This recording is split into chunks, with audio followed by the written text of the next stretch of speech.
going to be invested in with the money that is being withheld. Yes. You know, just so we can make this as simplistic as possible. But I promise every time we stick our State of the Nation address to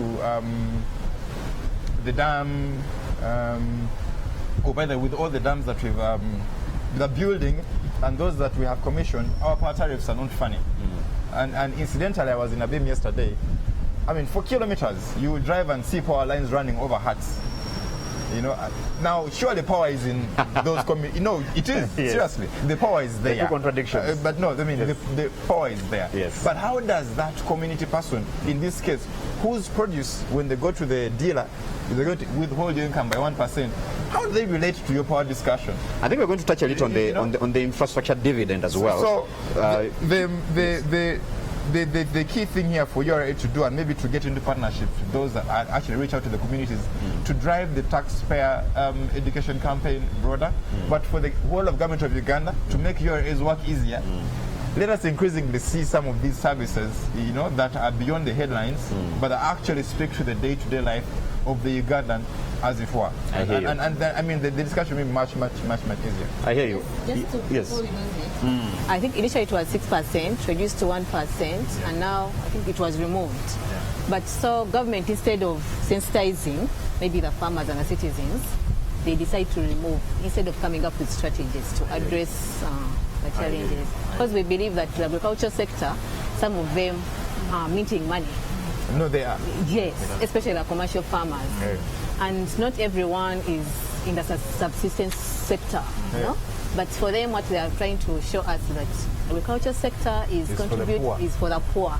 So we need to draw the line and see. Do the balance. Yes. I think you bring a very important point, because like we now know, we are milk sufficient.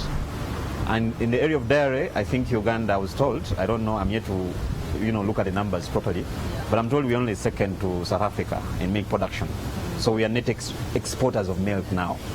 So now, if you look at the players in that space, so you can try to ask yourself, are they really, contributing? Because I'm sure they reach there with support from government. As you recall, like coolers have been exempted from taxes for a long time. So are we deriving dividend? Is it coming back to now support the causes that my friend Emmanuel is... That we need to spend money on. Exactly. Now, Emmanuel, I wanted to move to the theme of this year's budget. Industrialization and growth with jobs for shared prosperity. Now, I want to look at the position of women in this equation. I don't want to look at women as just recipients, but as drivers, and thereafter, of course, getting the service later. What role can women play, in pushing the country's industrialization agenda, whether through providing labor at different stages? Because we know, for instance, in agriculture, when you talk of agriculture, you might find that actually majority of the production is actually done by women. And then the decision to spend the money is done by men. So just educate us in that space. What can women do? And because every time we talk about women issues, someone is tempted to think they just want to receive, when actually they are key, they are key to the production of our productivity and production in this country. Thank you, Charles, again. What can women do? Yeah. Women can do a lot. Are they being facilitated to do it? Not fairly. Okay. So first, when you look at that illustration for shared and what is shared growth? Shared, for me, I want to take it to mean equity, both equality and equity. And equity, of course, refers to fairness. Okay. So why women contribute, as you have already said, why women contribute more than actually 70% of the labor in the agriculture sector? Yes. There are still a lot of social factors that make them vulnerable. That money is taken. The systems for addressing those social imbalances, both through sensitization, like David has said here about mobilizing communities and educating communities about tax. The same applies to the social and social factors holding back women. There is a lot of uncoordinated movement in our budgets about mobilization.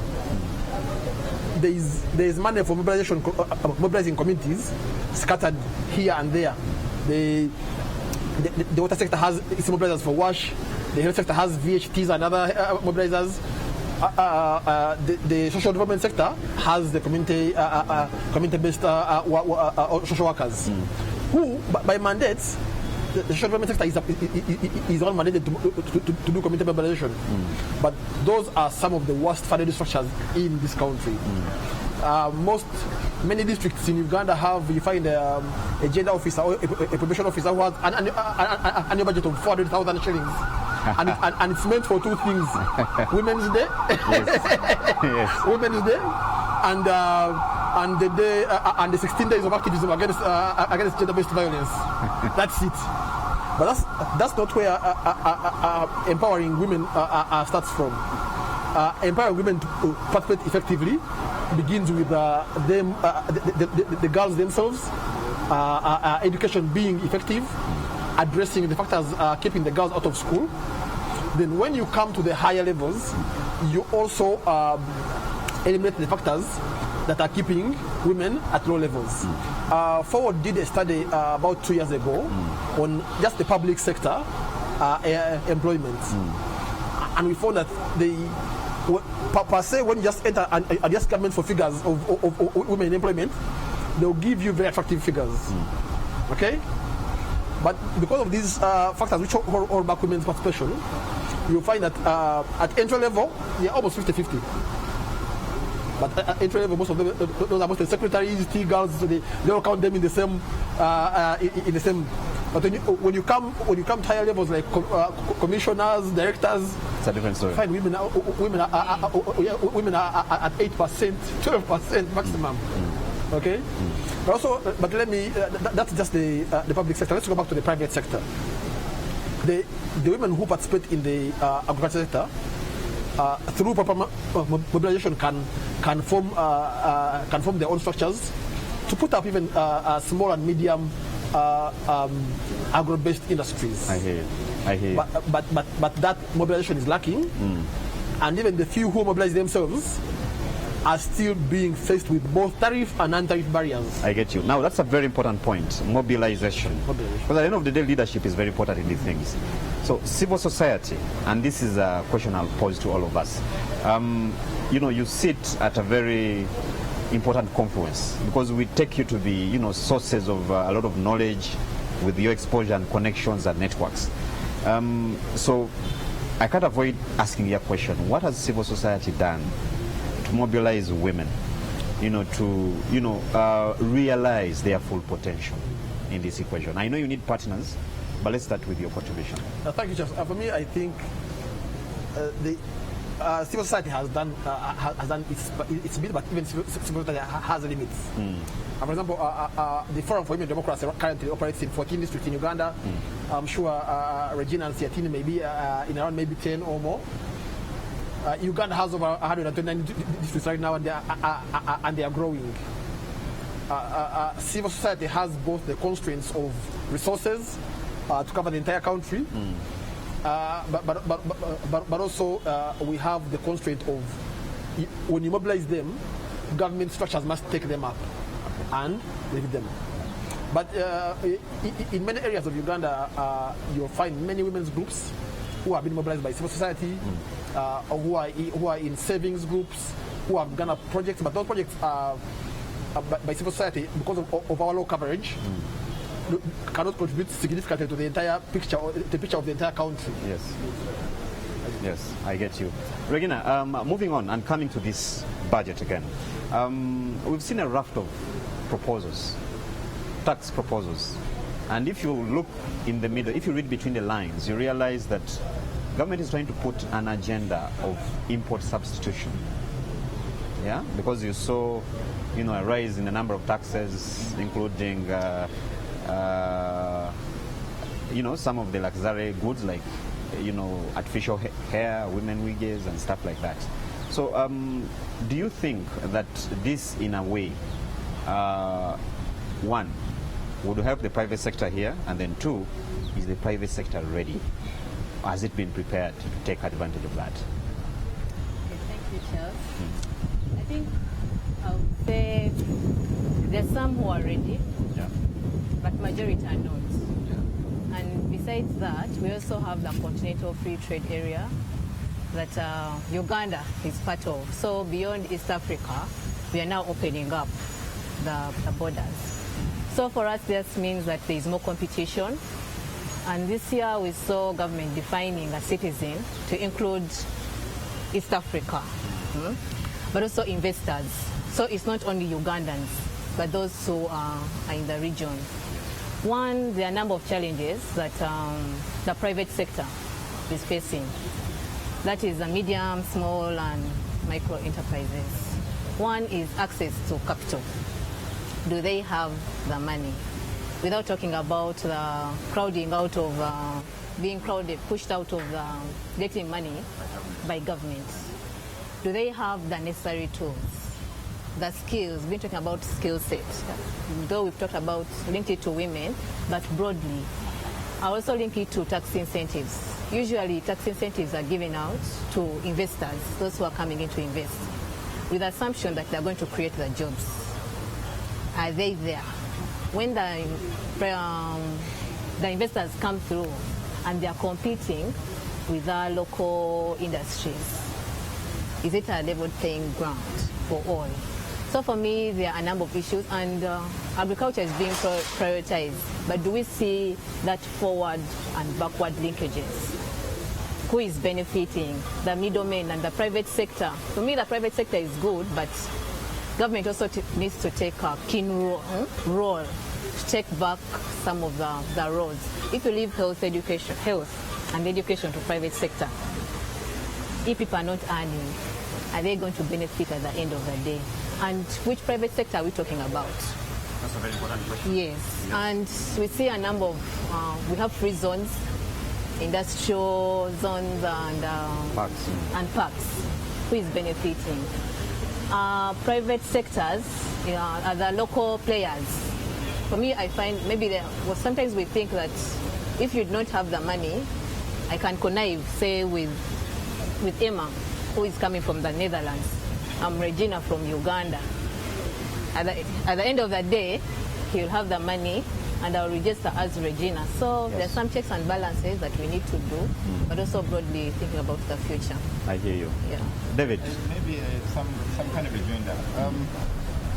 Part of what government of Uganda is supposed to do for the private sector is create an enabling environment. Now, for avoidance of doubt, the road transport network is getting there. I mean, you want to connect to the major towns, there's a very good improvement on that front. But then, what does the private sector else need?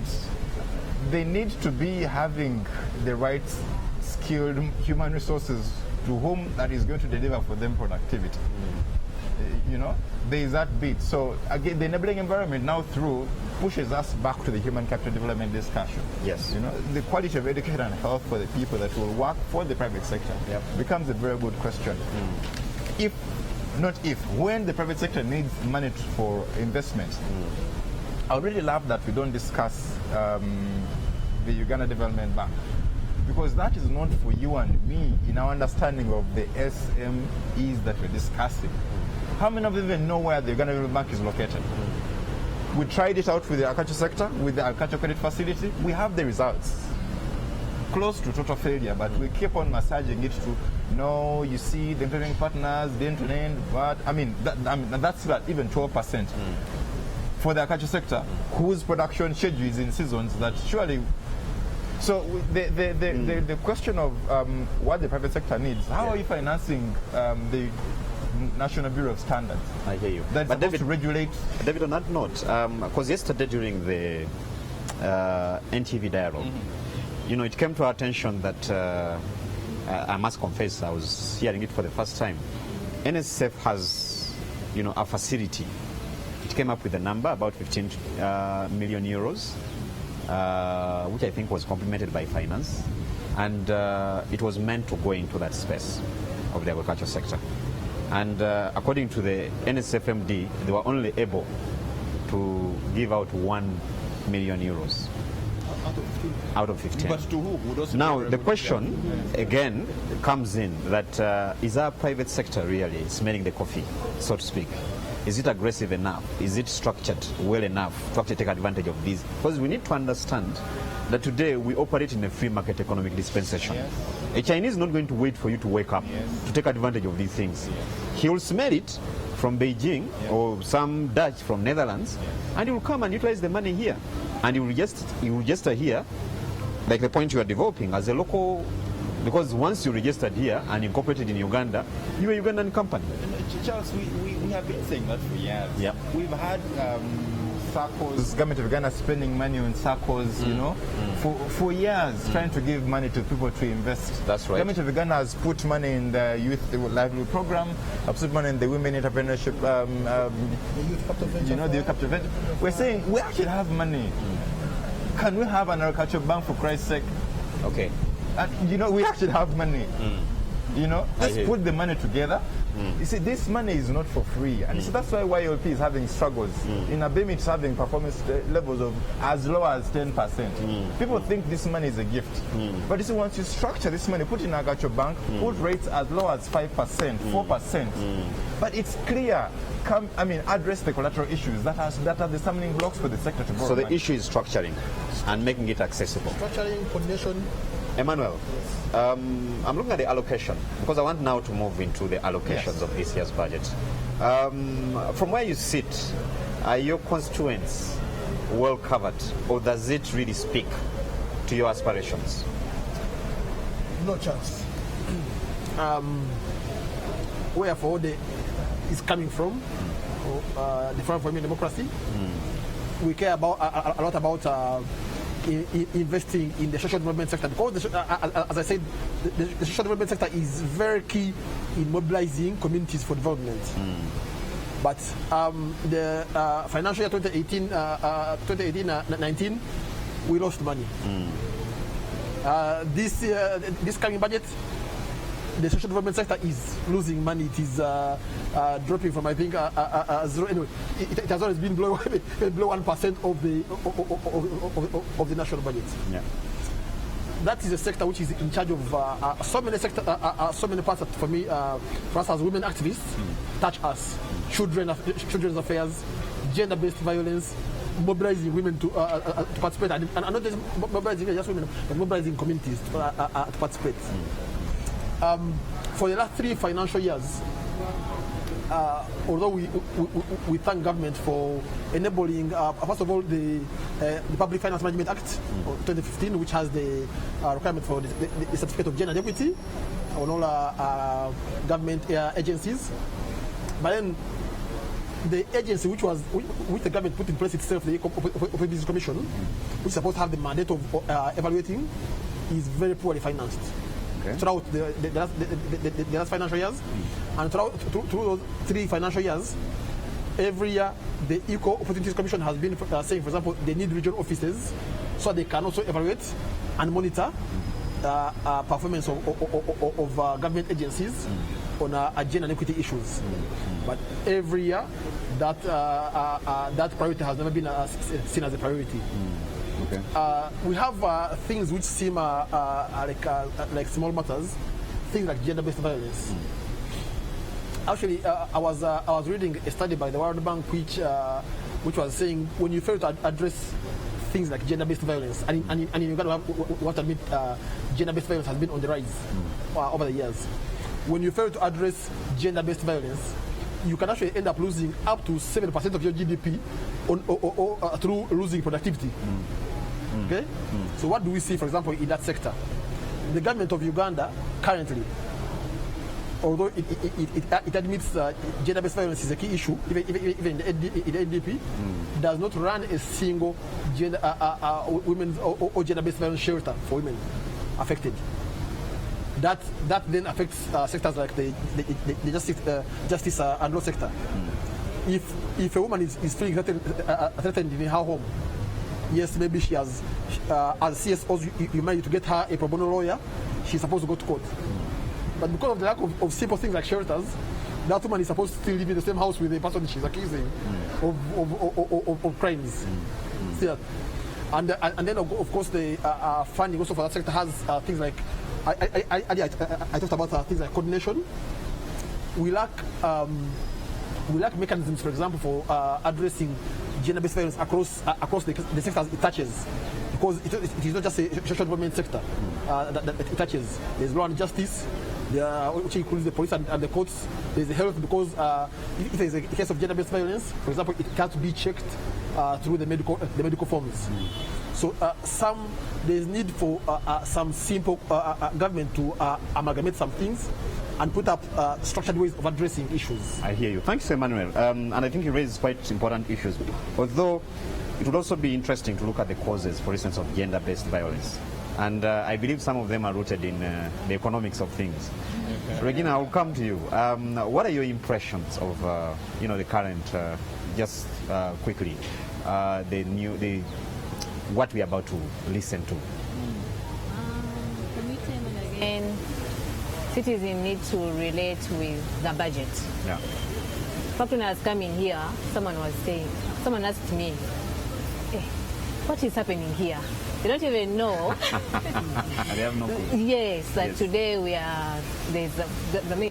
That may not go well with David here. It's there are certain food. Yeah, he says it's true. Yes. So people need to know and appreciate the budget. But once government makes a commitment, say we are going to fund infrastructure, how do we realize the benefits? And besides that is, how do we, along the way when we are implementing the budget, would not get surprises? Like government comes up and promises that I'll pay teacher, I'll increase your salaries. At the end of the day, you don't increase them. What does that mean? Yeah, yes. I hear you. When government says we are going to buy the planes, where is that money coming from? And when they make a commitment, say we are going to start implementing, maybe working on this road, there's always a lag between implementation and where the money is coming from. So you find that there's usually a mismatch. And for me, I want to call upon especially our parliamentarians. Usually, Ministry of Finance comes up with good proposals, say like in terms of tax, the issue of companies carrying forward losses perpetually for a long time, and then when it reaches the floor of Parliament, you need money, you know. I hear you. Yes, they bog it down. So for me, I want to see increased revenue, which can be allocated to critical sectors. And government tells us the challenges, but when it comes down to it's a different story. Yes. Yes, and there's a lot of money we don't know about where it goes and all Definitely. that. David? Well, 1920 is 2020. Related to 2020, becoming those that are taking the money are still taking it. You know, so 1920 again, as it comes through, about four things for us. Do we know how much money that we are supposed to spend as a country at any one time? Right now we are at 40.4. We began the budget framework paper at about 34 trillion. Yep. We jumped up to 39. We ended up at 40.4. And they will be supplemented as a matter of fact. Within the financial of 1920. Yes. Okay. So there's first of all that we need to look out for in 1920. 2020, yes. 1920 is what we're going to implement now. Oh, okay. Okay. All right. So, so the basic discussion of who has the money, of course, there goes our roads and our transport network. There goes our security. There goes a sleeping giant, interest payment. It's taking out about 3 trillion shillings of our money.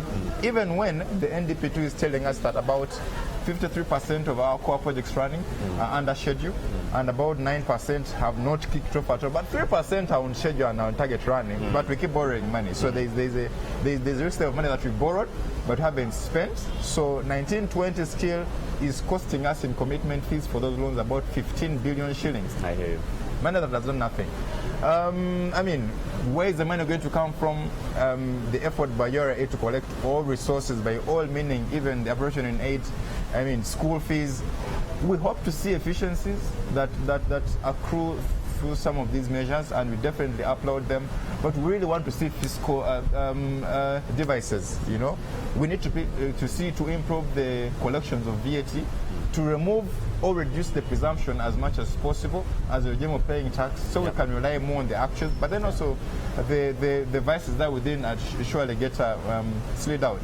ultimately, we hope that with the efforts that are in around the management of the projects, that's where service delivery is, okay?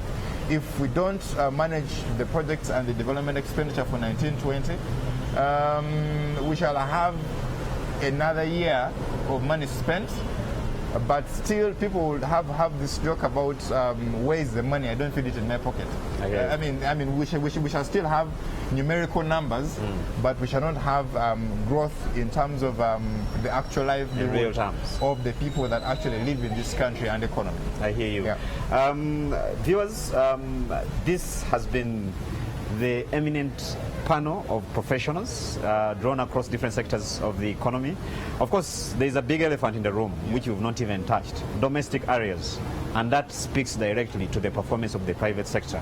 That government is actually supposed to, first of all, on one hand, pick money from, but at the same time serve as well.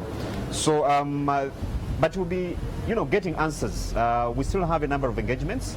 We're still with you, and we'll be speaking with a number of government officials to really hear them and get their opinion on some of these things. But most importantly, we're waiting to hear the speech anytime from now from the finance minister, the budget proposals for the financial year 2019-2020, and how these are going to, affect or address some of the issues that we've raised here. As the finance minister yesterday told us at the NTV Economic Dialogue, there might be some surprises. So Regina and Emmanuel, I think, keep your eyes open and ears wide open. Probably you could get certain surprises in there. On that note, I've been your host, Charles Boji. Thank you very much for being part of the engagement. We are still with you. Like I said, we are at the Serena International Conference Center, where anytime from now the finance minister will be presenting for us, or to us, the 2019-2020 financial year proposals. Thank you very much, and have a good afternoon.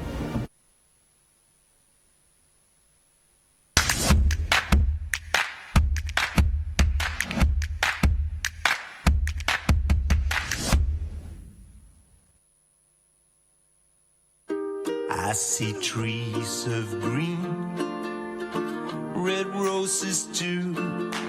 I see them bloom for me and you. I see friends shaking hands, saying, how do you do? They're really saying, I love you. What a wonderful world. Sukuma Cash ne Airtel Money okwate ku bulamu bwabo bonna b'oyagala. Manya gange nze muwanguzi Ediga beera na Luvule wa Kiso. Use the star 185 just to buy airtime. Amanya gange nze Senyonjo Steven nafuna essanyu lingi nnyo okulaba nga Airtel yankubira bangamba oli muwanguzi. Sindika ssente oba kozesa Airtel Money olwaleero ofune omukisa okwewangulira emitwalo 50 buli lunaku, oba okuwangula olugendo olusasulibwa okulaba omupiira gwa Uganda Cranes mu mpaka za AFCON Misiri. Nyiga star 185# okutandikirawo. Airtel Money nyangu ya buliwo ate yeesigika. Amateeka n'ebiragiro bigobererwa. Airtel, the smartphone network.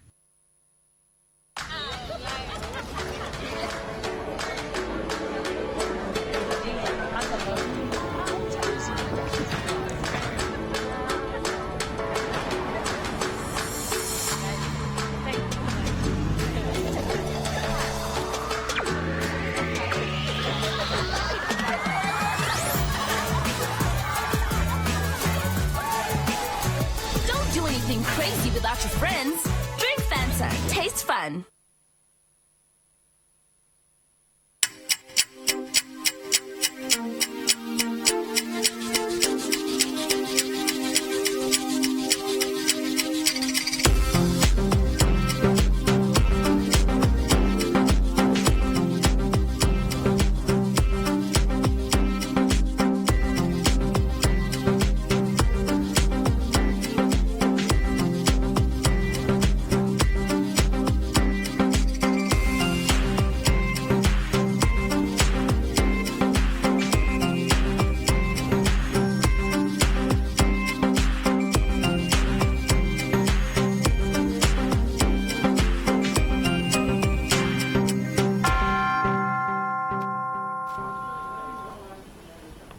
As we draw closer to the reading of the 2019-2020 financial budget, let's get into what else is making news this afternoon.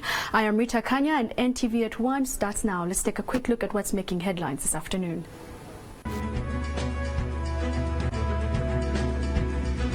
It is budget day. Ugandans eagerly await the budget for the new financial year to be presented this afternoon by the finance minister.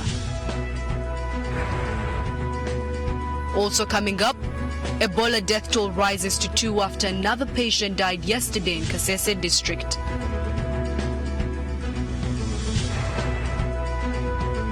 And a crackdown on illegal drugstores in Jinja Town has netted scores of unqualified personnel.